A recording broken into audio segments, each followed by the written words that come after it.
31 people have been arrested following a major investigation into human trafficking. Police in York Region, north of Toronto, say officers from several provinces took part in the operation. More than 300 charges have been laid. The lead inspector says it appears to be run by a criminal organization operating across Canada. The uniqueness of this is that we've actually identified an actual criminal organization that is not only involved, primarily involved with human trafficking, but they're involved with every other offense that we've listed, predominantly frauds. And what we've identified is that organized frauds are occurring across the country. The profit from the frauds that the organization is making is fueling the human trafficking. CBC's Ellen Mauro was at that news conference. What else did police reveal, Ellen? Well, Suhana, York Regional Police described an elaborate human trafficking network, an alleged human trafficking network. I spoke to Ty Trong, the inspector who you heard just there. He said this is one of the most sophisticated alleged networks he's ever seen in his decade of looking into these crimes. And the numbers here are staggering. As you said, police believe, they say, this network spanned the entire country, with women being trafficked largely from Quebec to Ontario to Western provinces. And as you also said, they've arrested more than 30 people in connection with this alleged crime network. More than 300 charges have been laid, and more charges are expected as this is an ongoing investigation. And 12 victims have been officially identified. Now, this investigation called Project Convalesce began a year ago in October 2018 when police, the York Regional Police, began looking into a man named Jonathan Anguilla,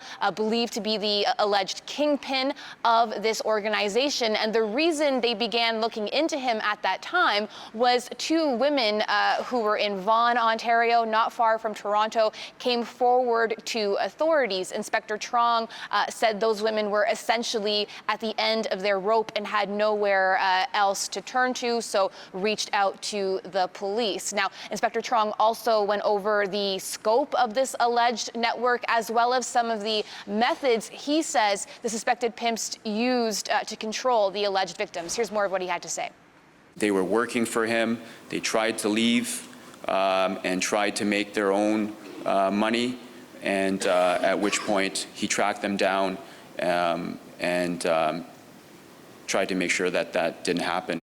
We're seeing a lot of girls that will try and leave their pimp on their own, try and evade the violence, and they get found, they get beaten, they get assaulted as a result of getting found.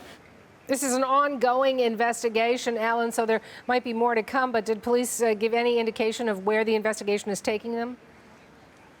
Well, they say they've identified 30 other women as potentially connected with this alleged network. They're urging those women to come forward and speak to authorities, although they're also acknowledging that's a difficult thing for women in this type of organization to do. And this still is an investigation that is spanning across multiple provinces. It is ongoing, so police couldn't get into too much of the specifics, but their priority is reaching out to those 30 other women potentially connected and helping them to potentially escape this network and get the supports that they need.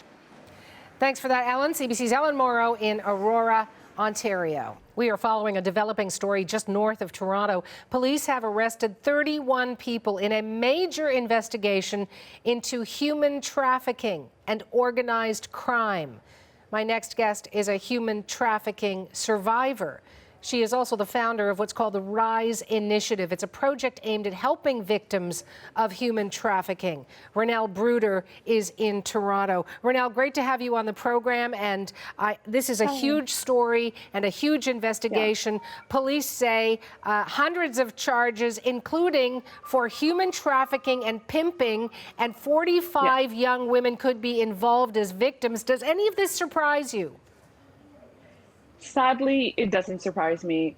My trafficking situation happened almost 20 years ago. So this has been going on for a long time. It's just only recently that human trafficking is getting attention. Police did call it a unique investigation, though. Based on what, would you say? I think it was the fact that it was so organized. So typically what you see in human trafficking is you'll have one trafficker or pimp with a couple of girls, a stable of girls. But what it seems like what they had here was 4 or 5 multiple different traffickers working together in an organized format and actually trading the girls between them. The girls were being moved mainly from Quebec, the majority of them, but to Ontario and other provinces across the country.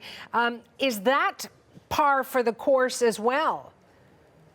Yes, that's very common. So one of the things the traffickers try to do is isolate and also disorient their victims. So moving them from place to place, that makes it easier. So the young girls don't know where they are, harder to ask for help.